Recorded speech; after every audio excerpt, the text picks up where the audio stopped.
جی programme breaking barriers اور میں ہوں آپ کی ہوسٹ عالیہ.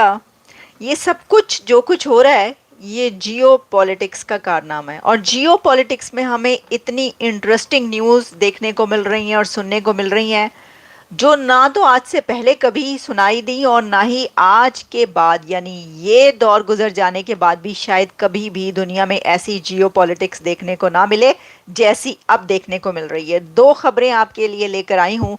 ایک خبر تو یہ کہ کیا کبھی آپ نے سوچا تھا کہ پریزیڈنٹ پوٹن نارتھ کوریا جائیں گے، کم جونگ ان سے ملیں گے؟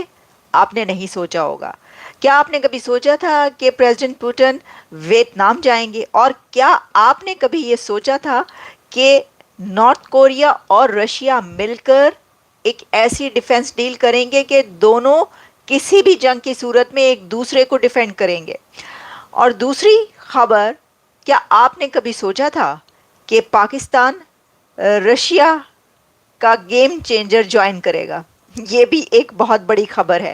لیکن اس سب میں انڈیا کہاں پر موجود ہے، کہاں پر کھڑا ہے، ذرا اس پہ بھی بات کریں گے. سب سے پہلے تو جناب بہت شکریہ، آپ دیکھ رہے ہیں، thank you so much. Good evening Aliya ji, good evening to you Deepak and all of you. تو یہ کیا ہوا کہ پریزیڈنٹ پوٹن پہنچ گئے نارتھ کوریا. نہ صرف وہ نارتھ کوریا پہنچے ہیں بلکہ اس کے ساتھ انہوں نے وہاں پر جا کر کم جون ان کو ایک گاڑی بھی تحفے میں دی ہے. بڑی زبردست آرمرڈ کار انہوں نے تحفے میں دی ہے کم کو. ویسے تو کم کو اس کی ضرورت ہے. دیکھیے، اگر آپ نارتھ کوریا کے بارے میں نہیں جانتے تو آپ ایک مووی ضرور دیکھیے، اس کا نام ہے crash landing on you. Crash landing on you جب آپ دیکھیں گے نا تو آپ کو لگ پتا جائے گا، آپ کو پتہ چل جائے گا کہ نارتھ کوریا کیا ہے، وہاں کے لوگ کیسے رہتے ہیں، اور وہاں کے جو لیڈرز ہیں انہوں نے وہاں پر کیا بنا کر رکھ دیا اس کو. بہت ہی دلچسپ، بہت زبردست مزے کی سیریز ہے یہ. کورین سیریز ہے، کامیڈی ہے لیکن کمال کی ہے. اور اس کو دیکھ کر آپ کو کبھی کبھی بھی یہ بھی لگے گا کہ شاید پاکستان اور انڈیا کے ساتھ جو ہے آپ ویسے ہی کچھ سچویشن دیکھ رہے ہیں. لیکن جناب، وہ نارتھ کوریا جہاں پر لوگوں کو، بہت سے لوگوں کے پاس انٹرنیٹ کی ایکسس نہیں ہے، ان کو یہ نہیں پتا کیا ہے، اور بہت ساری ایسی چیزیں جو عام زندگی میں ملتی ہیں دنیا میں وہ وہاں پر نہیں ہیں. لوگ ایسے ماحول میں رہتے ہیں وہاں پر. اور کم جونگ ان کی جو سٹیٹمنٹس ہمیشہ سے آتی تھیں تو سب ان کا بہت مذاق اڑاتے ہیں. سیریسلی، مطلب آپ اس کو مذاق اڑانے کہیں گے، کافی دفعہ وہ ایسی سٹیٹمنٹس دے دیتے ہیں اور وہ بھی ذرا تھوڑا جنگجو قسم کے نظر آتے ہیں، کیونکہ اکثر بموں کا استعمال وہ اپنے الفاظ میں کرتے ہیں، یہ کر دیں گے وہ کر دیں گے. لیکن ظاہر ہے کہ وہ بھی ایک طاقت ہے نیوکلیئر اس کے پاس جو بھی موجود ہے. تو اس سچویشن میں پریزیڈنٹ پوٹن کا 24 ایئرس کے بعد وہاں پر جانا، کیونکہ اس سے پہلے پریزیڈنٹ پوٹن جب نارتھ کوریا گئے تھے تو کم جو ان کے فادر تھے اس وقت وہاں کے لیڈر، ان سے ملے تھے. لیکن پوٹن کا تو آپ کو پتہ ہے اقتدار کب سے چل رہا ہے، وہ تو چلتا ہی چلا جا رہا ہے. اب کچھ جو اس طرح کی کچھ کر سکتا تھا تو وہ نیول نہیں تھا، نیول کو تو ویسے ہی مار دیا گیا، وہ بیچارہ تو دنیا سے ہی چلے گئے. تو یہ اب تو پوٹن ہی ہمیشہ سے ہی خیر وہ آل ان آل ہیں. تو وہاں پر پریزیڈنٹ پوٹن کا جانا جیو پولیٹکس کا ایک بہت بڑا، ایک ایسا گیم چینجر تو ہم اس کو نہیں کہیں گے، لیکن ایسی یہ خبر ہے کہ جو نہیں سوچی جا سکتی. پھر پوٹن نے کیا کیا، اس کے بعد وہ ویتنام چلے گئے. اب ویتنام اور نارتھ کوریا کا دورہ کون کرے گا؟ رشیا کا پریزیڈنٹ. بھائی یہ تو بڑی عجیب سی بات ہے. جو ڈیل ہوئی ہے وہ ڈیل یہ ہوئی ہے کہ پریزیڈنٹ پوٹن اور کم جون دونوں مل کر ایک دوسرے کو ڈیفینڈ کریں گے. یعنی نارتھ کوریا اور رشیا، اگر کوئی ایسی سچویشن ہوتی ہے، کوئی تیسری عالمی جنگ سٹارٹ ہوتی ہے. اصل میں جو میں یہ بار بار اس کو کہہ رہی ہوں کہ جیو پولیٹکس، اس کی وجہ یہ ہے کہ جیو پولیٹکس میں کوئی تیسری جنگ، بڑی جنگ کے سائرن بچ سکتے ہیں. ریف جو ہیں وہ بھی سپر چیٹ کہہ رہے ہیں، تھینک یو، بار بار ان کا میسج آ رہا ہے تو میں نے کہا یہ اس کو کر دوں، اور بھی سب لوگ جتنے بھی کر رہے ہیں. تو یہ جیو پولیٹکس میں جو اس وقت ایک بات کی جا رہی ہے کہ جلد یا بدیر، یعنی اگر ابھی نہیں تو کچھ عرصے کے بعد، کچھ عرصے کے بعد نہیں تو پھر اس کے بعد جو حالات و واقعات، اس سے لگتا ہے کہ بڑی جنگ کے سائرن بج رہے ہیں. اور اس بڑی جنگ میں، یعنی تیسری عالمی جنگ میں، رشیا اینڈ نارتھ کوریا دونوں ایک دوسرے کے ساتھ کھڑے ہوں گے اور ایک دوسرے کو ڈیفینڈ کریں گے ایک تیسری طاقت جو ان کے خلاف ہوگی اس کو. تو اب آپ یہ سوچ لیجئے کہ یہ جو آپ کو بلاکس بنتے ہوئے نظر آ رہے ہیں اس میں رشیا نے نارتھ کوریا کو بھی اپنے ساتھ ملا لیا ہے. چائنا تو پہلے ہی رشیا کے در کے چکر کاٹ رہا ہے. آپ کو پتہ ہے کہ وہاں پہ تو کافی ان کی میٹنگز وغیرہ ہو چکی ہیں.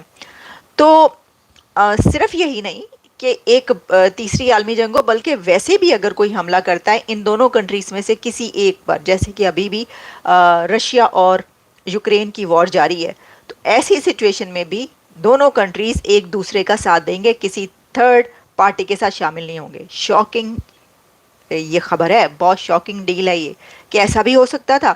لیکن اب پریزیڈنٹ پوٹن یہ دیکھ رہے ہیں کہ دیکھیے جیسے کہ کہیں اور وہ نہیں جا سکتے، ان کے اوپر سینکشنز بھی لگی ہوئی ہیں، اور وہ کیا کریں اس وقت. تو جو ان کے پاس ہیں سامنے آپشنز، اس میں سے وہ دیکھ دیکھ کے آپشنز وہ تلاش کر کے وہ کر رہے ہیں. اب اسی میں ایک اور آپشن پاکستان کے لیے نظر آیا، اور پاکستان نے اب یہ فیصلہ کیا ہے، یہ ایک بہت بڑی خبر ہے. پاکستان نے فیصلہ کیا ہے کہ Pakistan to join Russia's game changer project. تو چائنا کے گیم چینجر پروجیکٹ کے بعد اب پاکستان رشیا کا گیم چینجر پروجیکٹ جوائن کرنے لگا. تو بھائی پہلے word about China's game changer project, CPEC دا کی ہویا جائے، سی پیک کا کیا ہو رہا ہے، سی پیک گیم چینجر کہاں تک پہنچا ہے اور کیا کیا ہو چکا ہے. دیکھیں وہ تو چلیں اس کے پر آتے ہیں. لیکن پاکستان نے یہ فیصلہ کیوں کیا؟ جب میں نے یہ کہا کہ بہت بڑی خبر ہے، پاکستان کوئی رشیا اور اس طرح کا کوئی بہت بڑا کنٹری نہیں ہے کہ ہم کہیں، لیکن اس حوالے سے کہ رشیا اور پاکستان کا کیا وہ مطلب جوڑ، جہاد تو یو ایس ایس آر کو توڑنے کے لیے تو جہاد لڑا گیا پاکستان کے اندر، تو کبھی بھی نہیں رہا تعلق. لیکن کیونکہ اس کی دو تین ریزنز ہیں. اس سے پہلے کہ میں آپ کو یہ بتاؤں کہ یہ پروجیکٹ کون سا ہے اور اس پہ کب بات ہوئی تھی، پہلے آپ یہ جان لیجئے کہ پاکستان کافی عرصے سے یہ کوشش کر رہا ہے کہ وہ تھوڑا سا اپنا ٹیل چینج کر کے نیوٹرالٹی دکھائے اور وہ بھی رشیا کی طرف ہو تھوڑا سا. تو اس نے یہ کیا خاص طور پر انڈیا کو دیکھ کر. اگر یہ کہا جائے کاپی کیٹ والا معاملہ ہے تو وہ بھی ہے کہ انڈیا یہ کر رہا ہے تو ہم بھی کریں گے، ہم نے بھی کرنا ہے. آپ کو پتہ ہی یہ تو انہوں نے کہا کہ انڈیا نے تو دھڑا دھڑ رشیا سے تیل لیا جبکہ یہ سینکشنز وغیرہ یہ جنگ جب شروع ہوئی ہے.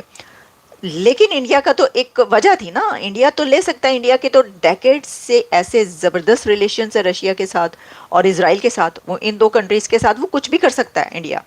اس نے دھڑا دھڑ چیپ تیل لیا تو پاکستان کے تو پریشانی ہو گئی. انہوں نے کہا کہ ایک ہی ہو رہی ہے. تو انہوں نے کہا کہ دیکھیں ہم نے تو توڑ دیا ملک، مطلب یہ کہ ان کا یو ایس ایس آر توڑنے میں جو خان جہاد کروایا تو ہمارے جنرلوں نے ہی تو کروایا، جنرل ضیاء الحق نے. تو ان کا کیا کرو نا، کوئی بات نہیں، جیسے انڈیا چلتا ہے اس کی foreign policy independent foreign policy ہے، ہم بھی اسی طرح چلیں گے اور ہم رشیا سے تیل لیں گے. اچھا جی، پھر ہم نے دیکھا کہ عمران خان رشیا گئے اور وہاں سے پھر تیل کی بات ہوئی. لیکن پھر اس کے بعد اب جو حکومت ہے اس حکومت میں تیل لیا گیا، لیکن پھر اس کے بعد پتہ چلا کہ بس ایک دفعہ لے لیا تو آگے کہاں. دیکھیں جو پالیسی ہوتی ہے وہ کنٹینیوس ہوتی ہے، یعنی یہ نہیں ہوتا کہ آپ ایک دفعہ تھوڑا سا تیل لے کے بیٹھ جائیں. انڈیا تو ایسے نہیں، انڈیا تو ہمیشہ سے جو اس کی پالیسیز ہیں وہ چلتی چلی آ رہی ہیں. تو آپ نے ڈر ڈر کے جو ہے وہ امریکہ سے تو ڈر نہیں تھا، ظاہر ہے کہ بھائی رشیا سے تیل لے رہے اس نے منع کیا. لیکن ایک لاجک اور جواز سامنے آ گیا کہ کچھ کہا جائے گا تو ہم کہیں گے یہ دیکھو انڈیا بھی تو لے رہا ہے نا، تو ہمیں کیوں منع کر رہے ہو. لیکن تیل لے لیا. لیکن اب اس سے تو میرا نہیں خیال کہ کوئی وہ اتنی ہی بڑی موو یا کیونکہ اس کے بعد نہیں لیا اور کہا گیا کہ وہ استعمال بھی کرنے کے لیے، صفائی کرنے کے لیے کچھ بھی ایسا سسٹم نہیں ہے تو فائدے کے بجائے گھاٹا ہوا. یہ اتھارٹیز ہی یہ ساری خبریں چلتی نہیں بتاتے رہے. اب رشیا کا جو گیم چینجر ہے وہ ہے Russia corridor. The Russian president جو ہے انہوں نے انوائٹ کیا تھا پاکستان کو to join north south international transport corridor in his state of the union address last year. تو لاسٹ ایئر انہوں نے اپنے یونین ایڈریس میں پاکستان کو کہا تھا کہ یہ جو ہے north south international transport corridor ہمارا، آئیے آپ بھی اس میں شامل ہوئیے. اب اس کا مطلب یہ ہوا کہ وہ جو ایک سال پہلے انہوں نے انوائٹ کیا تھا تو ایک سال تک اس کے بارے میں کوئی جواب نہیں دیا گیا. اور یہ میرا تو خیال ہے کہ کہہ دیا ہوگا وہ چھوڑیں، ہم کہاں وہ کر سکتے ہیں، چائنا کے ساتھ ہیں، یا اور بہت ساری لاجکس ہیں. دیکھیں نا کہ ایک طرف چائنا کا سی پیک چل رہا ہے. اب چائنا کا سی پیک کہتے ہیں جی $50 بلین کا، یہ اتنا بڑا مطلب اتنے سٹیکس چائنا کے وہاں پر. لیکن سچویشن یہ ہو رہی ہے کہ خبریں آ رہی ہیں ڈپلومیٹ کی وہ اسکرین شاٹ اور واٹس ایپ پہ ہر جگہ چل رہا ہے، جس میں اس میں نے یہ لکھا ہے کہ جو چائنا ہے اس نے اپنے جو ریلیشنز ہیں پاکستان کے ساتھ اس کو ڈاؤن کرنے کا یا ایک وہ حد تک لمیٹڈ کرنے کا جو فیصلہ کیا. مجھے پتا یہ خبر سچی ہے یا جھوٹی ہے، لیکن یہ سب چل رہی ہے اس کے اوپر ڈپلومیٹ کا اسکرین شاٹ. اور اسی کے ساتھ پھر یہ بھی کہا گیا کہ خبر یہ بھی ہے کہ چائنا نے جو اسٹیک ہولڈرز کہنے لگی تھی، چائنا نے اسٹیک ہولڈرز کے ساتھ تو اس کے ہیں ہی تعلقات، لیکن چائنا نے اب جو پاکستان کے اندر دہشت گردی ہو رہی ہے اور جو گروپس وہ دہشت گردی کر رہے ہیں ان کے ساتھ اس نے ڈائریکٹ کانٹیکٹ کیا چائنا نے، اور کہا ہے کہ ہمارے سٹاف پر چینی انجینئرز پر آپ حملے نہ کریں، یہ معاملہ ہمارے اور آپ کے بیچ کا ہے، آپ کا اور پاکستان کو جو معاملہ ہے آپ اس کو اس تک رکھیں، لیکن ان کے اوپر حملہ کرتے ہوئے آپ ہمارے اوپر حملہ نہیں کریں. ٹھیک ہے جی. یہ کہنا یہ چائنا نے کہا جا رہا ہے، مبینہ طور پر یہ خبر ہے اور یہ بات کی جا رہی ہے کہ چائنا نے اب کس سے کیا ہوگا رابطہ. میں تو سوچ طالبان سے رابطہ کیا ہوگا جو حملے کر رہے ہیں وہی کر رہے ہیں، یا پھر انہوں نے سیپریٹسٹ گروپس جن کو کہا جاتا ہے انہوں نے بی ایل اے سے رابطہ کیا ہوگا. کس کس سے رابطہ کیا ہوگا؟ دہشت گردی بھی بہت ہو رہی ہے، پتہ نہیں کون کون سا منہ اٹھا کے تو حملے کیے جا رہا ہے گروپ. تو انہوں نے ان سے کہا ہے کہ بھائی ہمارا آپ کا رہے گا آپس میں، آپ ہمارے پر حملہ نہیں کریں گے، ان کے ساتھ جو کرنا ہے کر لیں. تو اس سچویشن میں کہ جب دیکھیں نا، اگر ہم یہ سوچیں کہ پاکستان اس کوریڈور سے کیا فائدہ اٹھائے گا، تو ہم ون بائی ون آئے تو بہت ساری چیزیں نکل آئیں گی. لیکن ایک سب سے بڑی بات یہ ہے کہ سی پیک چائنا کا اتنا بڑا ایک کوریڈور آپ بنوا کر، یعنی کہ اس کو شروع کروا کے اگر اس سے بینیفٹس آپ حاصل نہیں کر پا رہے، اور اس کی بے شک لاجکس جو ہیں بہت ساری آپ دیکھ سکیں، آپ بیڈ گورننس کہیں، آپ دہشت گردی کہیں، آپ اور جو کچھ مرضی کہیں، لیکن ویسے تو نہیں ہو سکا نا جیسے ہونا تھا. درمیان میں رکا بھی رہا، بہت کچھ ہوا اور ہو رہا ہے، تو اس کے اوپر بھی سوالات اٹھتے رہے. تو جب ایک اتنا بڑا پروجیکٹ اس سے فائدہ نہیں اٹھایا جا سکا جس طریقے سے اٹھانا چاہیے تھا، تو دوسرے کوریڈور سے آپ کیا فائدہ اٹھائیں گے؟ وہ اپنی جگہ پر. لیکن ایک اور بات ہے، پاکستان یہ اس لیے بھی جوائن کرنا چاہتا ہوگا کہ انڈیا نے اناؤنس کیا ہے Europe middle east India corridor. تو جب انڈیا کا ایک اتنا بڑا پروجیکٹ اور corridor, India middle east Europe corridor جو ہے وہ سٹارٹ ہو چکا ہے، اس کی خبریں آتی ہیں تو پاکستان کو تو ظاہر کھلبلی مچتی ہے کہ بھائی ہمارے سی پیک کی خبریں گندی گندی جا رہی ہوتی ہیں، بری بری، کہ بھائی یہ ہو گیا وہ ہو گیا، چائنیز پہ حملہ ہو گیا، چائنیز نے اب یہ کر دیا، ہمیں $2.5 ملین ان کو ایک ایک بندے کو دینے پڑے جو مرا ہے. تو کوئی اچھی خبر؟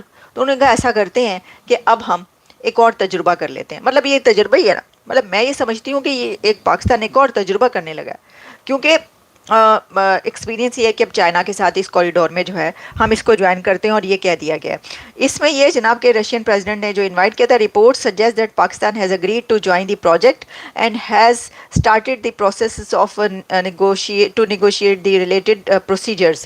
It is also reported that Pakistan has successfully imported 1 million tons of Russian crude oil. وہ تو ظاہری سی بات ہے، وہ تو پتہ ہی ہے، ہو چکا ہے، پرانی خبر ہے.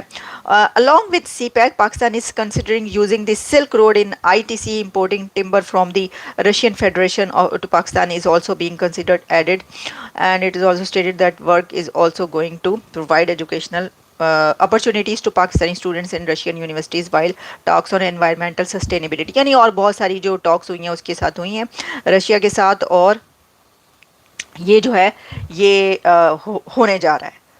تو یہ میں نے اس کے تقریباً تمام جو اینگلز ہیں اس کے اوپر کہ بھئی کیا اس کے بینیفٹس ہیں، کیا کونس پرونس، کیا ڈس ایڈوانٹیجز، کیا کچھ ہو سکتے ہیں. اصل میں جو ڈس ایڈوانٹیج ہے تو جس ملک کے اندر ایک جیتے جاگتے آدمی کو زومبیز قسم کے ہجوم، جو کہ کہتے ہیں نا کہ قوم ہی ایک ہجوم ہے، کیونکہ ایک ہجوم ہی ایسا کر سکتا ہے، قوم تو ایسا نہیں کر سکتی. نیشن جو ہوتی ہے اس کے اپنے ٹرمز اینڈ کنڈیشنز بھی ہوتی ہیں، رولز اینڈ ریگولیشنز بھی ہوتی ہیں.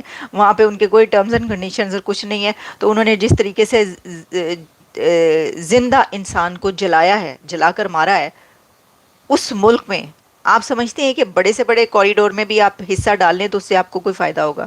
نو، ناٹ ایٹ آل، امپاسبل. جب تک آپ اپنے ملک کے اندر سے وہ شدت پسندی، دہشت گردی جو ہے وہ ختم نہیں کریں گے،